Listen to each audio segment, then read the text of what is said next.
Okay, so today we will be moving ahead with some important thing like your long distance transport. नहीं, ये long distance transport तुम लोग ये long distance को लेके हरदम जाओगे. आई नो बहुत सारे ऐसे बच्चे भी देख रहे होंगे जो कि लॉन्ग डिस्टेंस फ्रेंडशिप में बैठे हैं, लॉन्ग डिस्टेंस रिलेशनशिप में बैठे हैं. ये कुछ वैसा ही है, मान लो कि लॉन्ग डिस्टेंस ट्रांसपोर्ट है, ठीक है.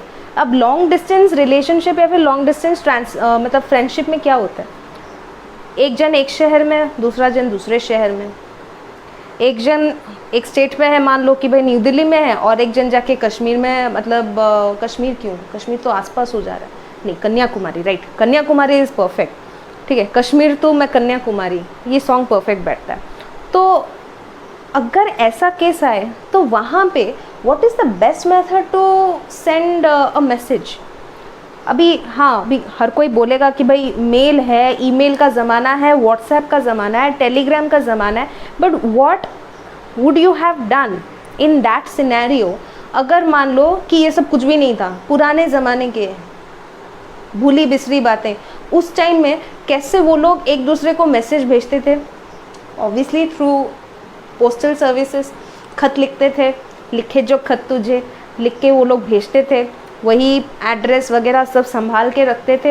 And then they use to send it. और भाई वहाँ रिसीविंग एंड में वो लोग रिसीव करते थे, it was just beautiful. That experience is actually beautiful. तुम लोग आज के बच्चे, तुम लोग वो चीज़ नहीं समझोगे, हम लोग सब एक्सपीरियंस कर चुके हैं एक बार, तो यू वोंट अंडरस्टैंड. एनीवेज, तो यहाँ पे प्लांट्स में लॉन्ग डिस्टेंस ट्रांसपोर्ट क्या चीज़ का है, क्या चीज़ के बारे में हम लोग यहाँ पे देख लेते हैं. तो जनरली अभी कुछ वीडियोस पहले हम लोगों ने देखा था कि ये जो तुम लोग का ट्रांसपोर्ट मतलब गैसेस है, ओके, आयंस है. गैसेस यानी कि ऑक्सीजन हो गया, नाइट्रोजन हो गया, या फिर आपका कार्बन डाइऑक्साइड हो गया, all these things. Then you will talk about the ions, then we talk about the water. अभी ये नॉर्मल वाटर अपटेक हुआ, आयंस एक्सचेंज हुआ, गैसेस हुआ, ये सब ना ये छोटे मोटे पैसिव ट्रांसपोर्ट मैकेनिज्म से ये सब हो जाते थे, चल जाते थे. कैसे, क्या क्या होता था? मान लो कि गैसेस का अगर ट्रांसपोर्टेशन वहाँ पे ले लो, ठीक है, अगर गैसेस का वहाँ पे एक सेल से दूसरे सेल में ट्रांसपोर्ट वहाँ पे हो रहा है, तो कौन से मेथड से जाएगा? Diffusion, no doubt. आयंस का अगर वहाँ पे भेजना है, देन यू कैन से कि हाँ भाई यहाँ पे एक्टिव ट्रांसपोर्ट भी होता है, no doubt. Then there can be something called diffusion, there can be something called facilitated diffusion. Facilitated diffusion. लेकिन when we talk about your water, तो वाटर के केस में आ जाता है क्या? ओस्मोसिस. अभी देखा था हम लोगों ने ओस्मोसिस के साइड इफ़ेक्ट्स. भाई वो थंबनेल को देख के बच्चे ये सब रिएक्शन दिए हैं कि भाई किसका बच्चा है जो रो रहा है. एनीवेज प्लांट का ही बच्चा है, प्लांट सेल का बच्चा है. Anyways coming back to this point कि गैसेस, आयंस, वाटर, ठीक है. तो गैसेस कैसे जाता था? भाई डिफ्यूजन से. डिफ्यूजन यानी कि let's just recollect a bit. Diffusion जैसे हम लोगों ने देखा था that it refers to the movement of molecules of certain substances from a region of their higher concentration to the region of their lower concentration. And osmosis हम लोगों ने क्या देखा था? That it is refers to the process और the type of passive transport in which there is movement of the water molecules from a region of their higher concentration to a region of the lower concentration across a semi permeable membrane. अभी next आते हैं कि तुम लोग का ये जो ions था, active transport, movement of molecules of a substance from the region of lower concentration to region of higher concentration by using ATP as a source of energy. Facilitated diffusion, that type of diffusion which is actually occurring not by direct contact but by a carrier protein or a channel protein. अभी लेकिन यहाँ पे देखते हैं कि कुछ चीज़ें ऐसी हैं जिसको हम लोग को टूवर्ड्स ग्रेटर हाइट भेजना होता है, क्योंकि अभी सारे के सारे जो पौधे तुम लोग लगाते हो मिट्टी में वो उतने ही रहते हैं क्या? नहीं, बड़े होते हैं. बड़े होते हैं means that Heights also grow up. अभी जैसे ले लो कि अमेजन रेन फॉरेस्ट या फिर एवरग्रीन ट्रीज जो होते हैं वहाँ पे, ट्रॉपिकल एरियाज़ के जितने प्लांट्स होते हैं, they are very tall, just too tall, ठीक है. मतलब ऐसे वहाँ पे खड़े हो जाए ना, ऐसे ऊपर देखो कि जाके कहाँ पे उसका कैनोपी पहुँच चुका है. तो in that case what happens, हम लोग को ये सोचना चाहिए कि अगर यहाँ पे छोटी छोटी एक एक सेल से भी अगर होते हुए वो पहुँचेगा ऊपर, भाई वो तो पूरा रात हो गया होगा, एक एक सेल से होते हुए अगर पहुँचेगा। तो इसीलिए प्लांट्स लोग भी, उन लोग का अपना ही एक पोस्टल सिस्टम था, पोस्टल सर्विसेज, ठीक है, या फिर बोल सकते हो कोरियर सर्विसेज। तो वो लोग क्या करते थे, उन लोग का स्पीड पोस्ट कैसे काम करता था, ध्यान से सुनो। वो लोग क्या किए, अपना एक झुंड वहाँ पे बना लिए, बेस, जहाँ पे कि वो लोग हर जगह से सारे मटेरियल्स को कलेक्शन कर लिए। सब कुछ कलेक्शन करने के बाद then they will send it through the speed post to the region where it is required. अब वो स्पीड पोस्ट का वो जो चैनल है वो क्या है वो मैं बताऊंगी, लेकिन पहले ये बेसिक चीज़ समझो। एक जगह पे सारे लेटर्स आ गए जैसे, फिर वहाँ से दूसरे स्टेट्स में भेजा जाएगा। यहाँ पे भी एग्जैक्टली वही चीज़ हो रहा है। एक जगह पे सारे मटेरियल्स आ गए, they just got into the main channel. From there they will be sent to the greater heights so that they are being accessed by the aerial parts of the plant. तो यहाँ पे main recipient कौन है, which is the most important recipient over here? The recipient is the aerial part of the plant. Aerial part of the plant means, अभी बहुत जन को doubt होता है कि aerial part of the plant किसको बोलते हैं, जो सबसे ज़्यादा हाइट पे हो, ठीक है, सबसे ज़्यादा हाइट पे, यहाँ पे, ठीक है, यहाँ पे अगर एब्जॉर्प्शन हुआ, यहाँ तक कैसे पहुँचेगा वो चीज़। एक एक सेल से भाई मैं इसको दी, वो पड़ोसी को जाके दी, पड़ोसी उसको ला के दिया, वो बोला कि मैं कल सुबह दूंगा, and then that goes on. तो उससे ये सब चीज़ नहीं होना, ठीक है। So they will definitely go for a long transportation root.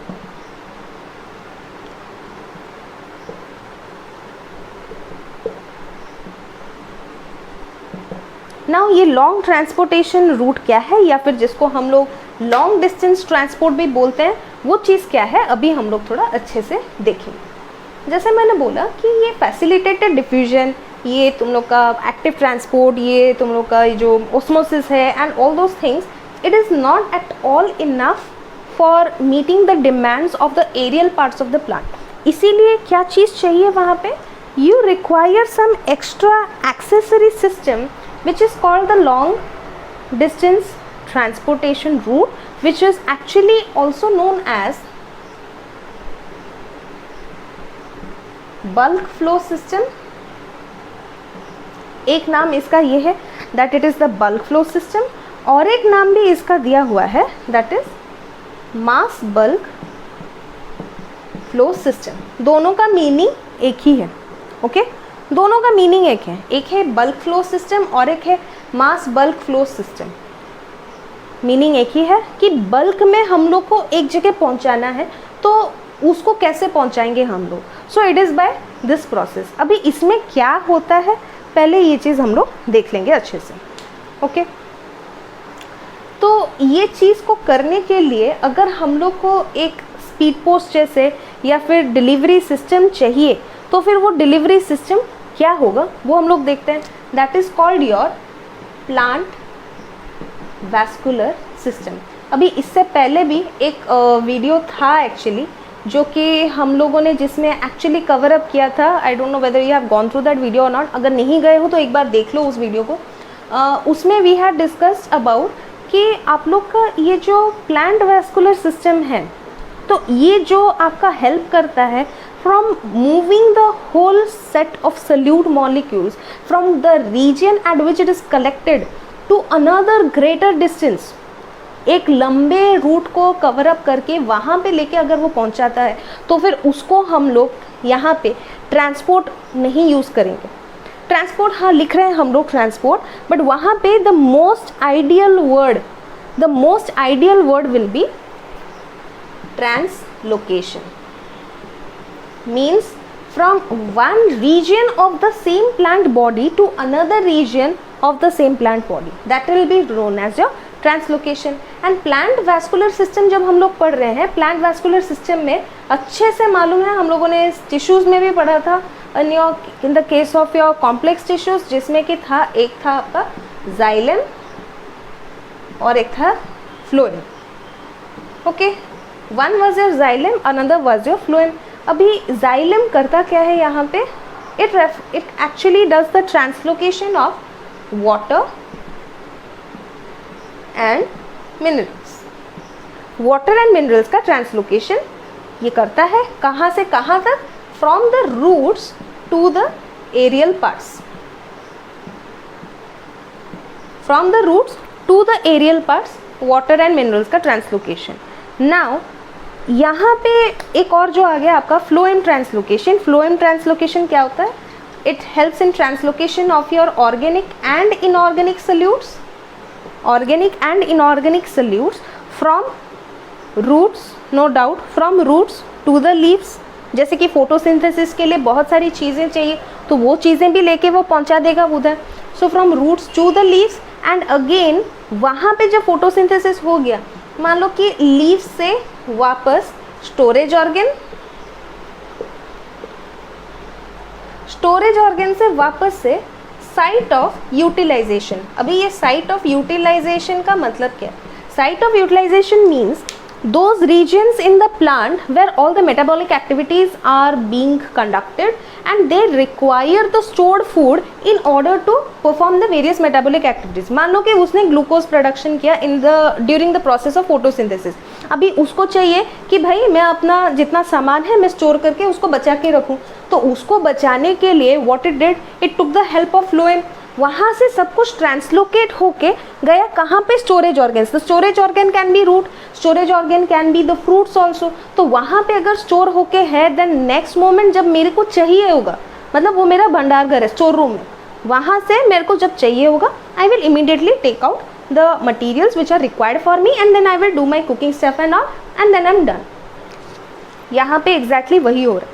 So that whole process where leaves से स्टोरेज ऑर्गन्स आ रहा है, that is fine, translocation.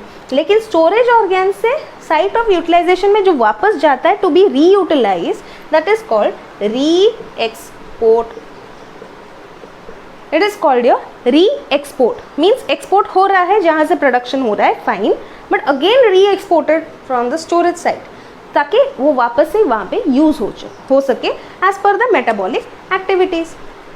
And एक और चीज़ मैं यहाँ पे बता दूँ कि when we have already discussed a lot about your hydrostatic pressure, we have discussed about your osmotic potential, water potential, इतना सब कुछ हम लोग वहाँ पे बात कर चुके हैं। बहुत बार ऐसे questions में भी आता है कि like xylem में what is the type of hydrostatic pressure which you experience। अभी hydrostatic pressure वहाँ पे क्या है? What do you mean by hydrostatic pressure over there? तो हाइड्रोस्टैटिक प्रेशर यानी कि the amount of the bulk of water which is flowing through, the content which is flowing through the xylem vessels over there, which is actually exerting its pressure on the boundaries, that has been referred to as your hydrostatic pressure। and यही hydrostatic pressure in case of xylem, it is your negative HP लिख देते हैं, यानी कि negative hydrostatic pressure, but in terms of your phloem it is positive, so it has a positive hydrostatic pressure। okay, तो अभी फिलहाल हम लोगों ने जस्ट देखा that what is a plant vascular system, xylem है, phloem है, xylem and phloem के contents क्या क्या है, what it is made up of, xylem parenchyma, tracheids, vessels, then you have xylem fibers, and then phloem के components अगर देखना है तो फिर फ्लोएम फाइबर्स है, फ्लोएम पैरेन्काइमा है, फ्लोएम के सीव ट्यूब्स हैं एंड कंपेनियन सेल्स हैं। अभी उसके रिलेटेड डिटेल्स अगर आपको और देख रहे हैं then you can actually refer to one of the videos जिसमें कि टिश्यूज, प्लांट टिश्यूज के बारे में मेंशन किया हुआ है। You will get a good briefing regarding all the components of the xylem and phloem, and in fact it has provided you a comparative analysis of the components of xylem and phloem, which is a living component, which is a dead component। पक्का है, अगर lower class के बच्चे अगर देख भी रहे हो तो कुछ तुम लोग को याद होगा नहीं, बता दे रही हूँ फिर भी। xylem के लिविंग कंपोनेंट सिर्फ एक ही है, xylem parenchyma, rest all are dead elements. Phloem के अगर देखने जाओ तो उसके डेड कंपोनेंट सिर्फ एक ही है, that is your phloem fibres, but rest all are the living components of phloem. Now talking about कि which is the conducting element, which is the transporting element when we talk about your xylem, it is actually your xylem vessels, the vessels and the tracheids, both they play the role of helping in conduction of water and minerals। and when we talk about your the phloem, तो phloem में the sieve tubes, वहाँ पे major role play करते हैं, and sieve tubes को accessory role play करता है, that is your companion cells. Okay, and अगर वैसे ही पूछा जाए which is the only living component और which is the living component of xylem, लिख सकते हो xylem parenchyma. Which is the dead component of phloem, लिख सकते हो it's phloem fibres because rest all are living. So that was a basic about your brief intro or a briefing you can say about your xylem and phloem components and which are the conducting elements, which is the living and the dead element over there. तो अभी next हम लोग चलते हैं in detail about your water absorption and water absorption related stuff. मतलब water absorption कैसे होता है. हम लोग अभी तक क्या देखे कि भाई रूट्स में जब हम लोग का जो रूट हेयर सेल है, इससे पहले जितने वीडियोस दिए थे उसमें अगर ध्यान से देखो कि रूट में रूट हेयर्स है, एंड रूट हेयर्स का स्ट्रक्चर अगर देखने जाओ तो उसका जो सेल सैप है हाईली कंसनट्रेटेड है. तो वहाँ से वाटर एब्जॉर्प्शन हुआ. हम लोगों ने क्लासेस में क्या पढ़ा था 8 और 10 में कि भाई वहाँ से एब्जॉर्प्शन हुआ, एब्जॉर्प्शन होने के बाद वो डायरेक्टली रूट हेयर सेल के अंदर चला गया, वहाँ से एब्जॉर्ब होकर चला गया ऊपर. But actually what is the pathway, what course it has to take, वो भाई वाटर मॉलिक्यूल, वो बोलते हैं ना कि भाई जब तक खुद मरो नहीं तो तब तक तुमको पता नहीं चलता है स्वर्ग कैसा है. तो ये वैसा ही है, जब तक हम लोग खुद वाटर मॉलिक्यूल है नहीं, हम लोग को पता ही नहीं है कि भाई उसके वो क्या क्या चीज़ से गुजर रहा है. तो it is exactly that thing. The water molecules have to take a very long process, और you can say they have to get into the course of multiple pathways. दो किस्म के पाथवे हैं, बता दे रही हूँ. एक है एपोप्लास्ट पाथवे और एक है सिम्प्लास्ट पाथवे. डिटेल्स मैं अभी नेक्स्ट सेशन में बताऊंगी, of course, no doubt in that. लेकिन apoplast pathway and symplast pathway में डिफरेंस भी है. क्यों? क्योंकि एक अंदर से होते हुए जाता है और एक किनारे से होते हुए जाता है. अब ये अंदर क्या है, किनारा क्या है, ये बस आप लोग सोचो. मैं तब तक अपना ये कपड़ा रिप्लेस करके आती हूँ. ये कपड़ा हरदम मेरे को लास्ट टाइम ही रिप्लेस किया था, अभी फिर से रिप्लेस करना पड़ रहा है. Okay, so stay tuned.